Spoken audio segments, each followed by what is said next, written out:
Hey folks, so welcome back. So as the title suggests, today we'll be talking a little bit about the new Dying Light, the Beast. So as we rightfully predicted, Techland did show off some gameplay during Summer Game Fest, and well, I am kind of satisfied, I should say, because I was a bit skeptical. All right, I was a bit skeptical because this was supposed to be kind of like an add-on thing to the Dying Light 2 experience, kind of like a downloadable DLC kind of thing. But then they decided to make it into this whole new game, and people who bought Dying Light 2 the deluxe edition back then will be getting this game free. So yeah, during the Summer Game Fest, they showed off the new gameplay and they gave us a release date and stuff. So I'm just gonna give some of my thoughts of what I think about it.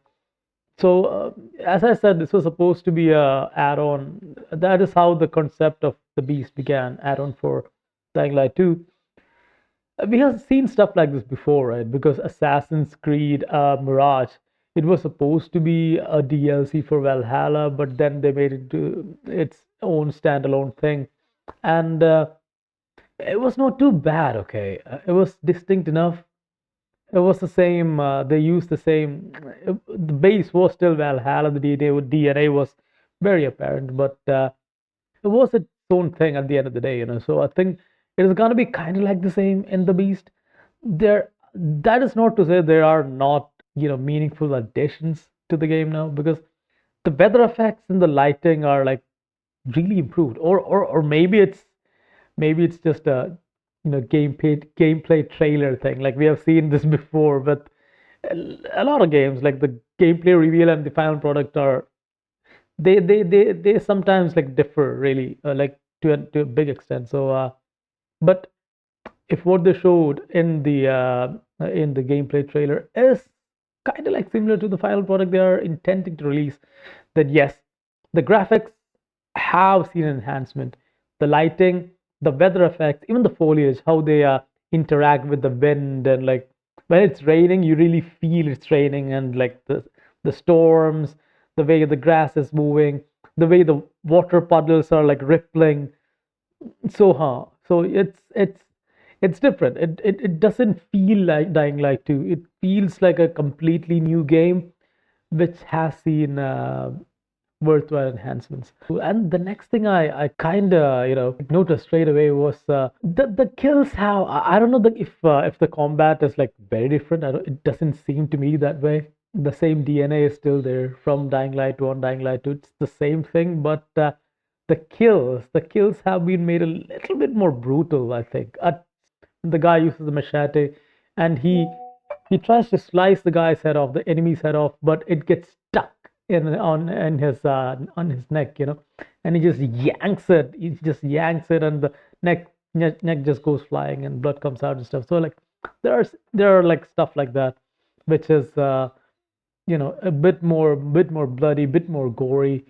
At the same time, I don't know about the ragdoll physics. It doesn't seem to have come back really. Like Dying Light 1 had very responsive hits and stuff, right? I don't know about this one, but to be honest, they haven't showcased stuff with blunt weapons or anything in the trailer. It was mostly machete and then like guns and stuff. So that is the next thing. We have guns back. In Dying Light 1, like by the second act, like the after half of the game, you have access to a wide variety of guns, and I found myself like mostly using the guns after that. Like I didn't make use of my melee weapons much. I hope that is not the thing here, though. I hope like they find a way to integrate the gunplay without giving us too many bullets, so that we can only use those when we really need them.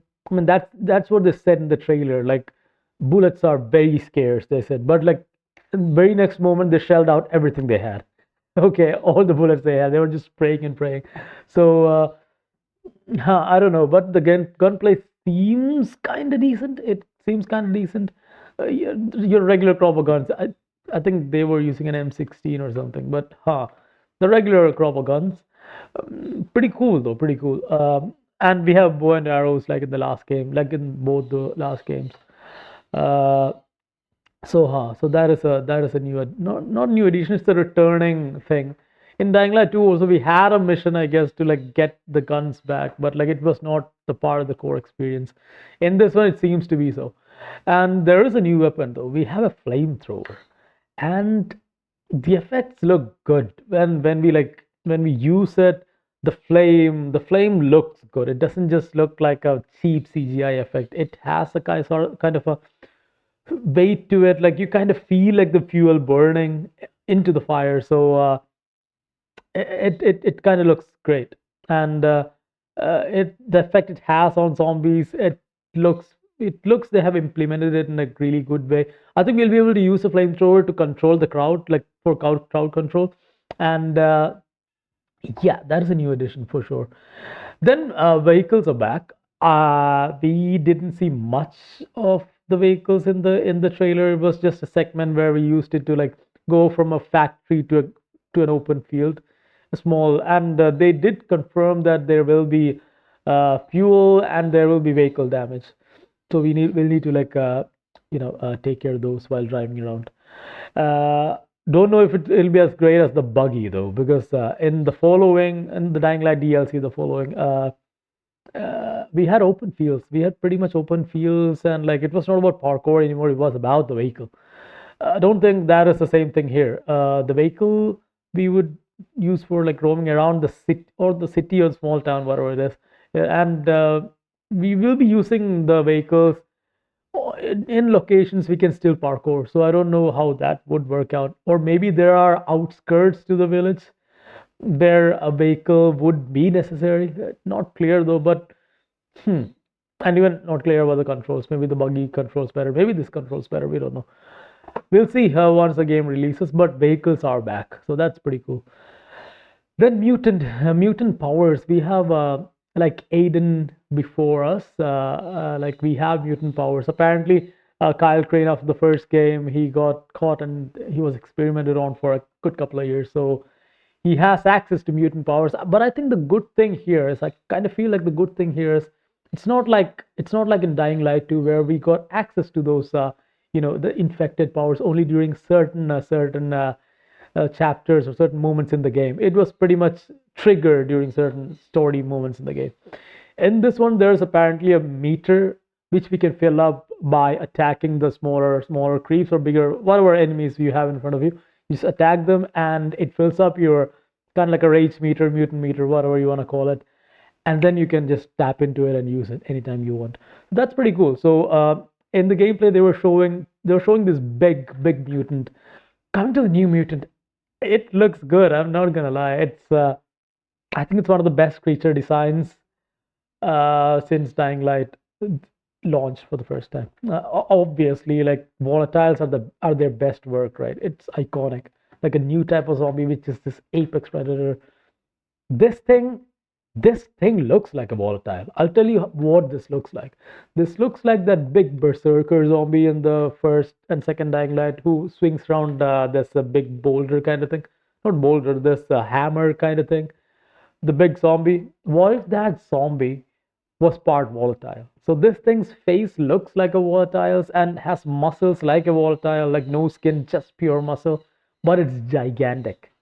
So yeah, so the zombie design 10. Sorry, 10. Not 0, 10. Uh, Beautiful, beautiful. And to kill it, traditional weapons were not having much effect on it. So what we did was there were a bunch of smaller zombies just around the big zombie, and like we just started attacking them. We filled up the rage meter and then tapped into the mutant power. Then like freaking destroyed the bigger guy. So, that I think the mutant powers will be reserving them for like big encounters. I kind of feel, or maybe to control for crowd control. You never know, but like it is a pretty good mechanic. We can access it anytime we want, and not during specific story beats or story points. Coming to the combat, so we have mutant powers, right? But it's just not just scratching like in Aiden Pierce's case. We have a couple of moves in our arsenal. We can jump and do a slam. Nothing very original stuff we have seen in previous games, but like jump, slam, and there are like some other fatality kind of moves. Then there are finishers or fatalities. For instance, this big zombie, we just jumped on its head, like broke his neck, pulled its neck out, and like pulled its head out and like threw it away. So like stuff like that, brutal shit. That's there in this game. So I don't know, man. Like the thing is, when I started watching the trailer, I felt like maybe it's just a small graphical bump, and there that would be it. But apparently, that's not it. There are some meaningful additions, I feel.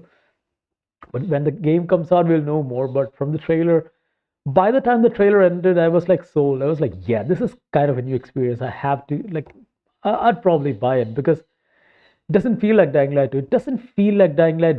I mean, it feels closer to Dying Light 1 than to Dying Light 2, to be honest. But is it Dying Light 1? No. There are distinct differences which are very noticeable. And yeah, I think Techland, if it is bug free during release, and this game is gonna do relatively well, I believe. And after Dying Light 2, the mess that Dying Light 2 was, people were hoping to get a true successor to Dying Light 1 with Kyle Crane, and finally you have it. We are playing as Kyle Crane in this one, so pretty cool, people. It's it's gonna be great. I think it's releasing on October. Let me just check. Dying Light the Beast release date. Yeah, August. Sorry, not October. August 22nd. So it's just around the corner. We'll get to play it really soon. And from the gameplay, I mean, the game looks kind of finished, but you never know again. Once it comes out, you'll know. But huh. So that's it. I hope you guys watched the trailer. If you haven't, go check it out. Pretty cool. And we'll be doing a breakdown of the Summer Game Fest, the PS Showcase, and the Xbox Showcase in the coming days, like in our podcast. So if you guys would like to watch it, it'll be out this Saturday in India, like Indian time. Saturday around 9, maybe. Saturday or Friday evening around 9. I'll schedule it. Yeah, people, thank you for sticking around. If you guys like my videos, like my streams, why not try subscribing? It's not mandatory though. You guys can just see and chill, just watch and chill. Anyways, I appreciate you guys. See ya.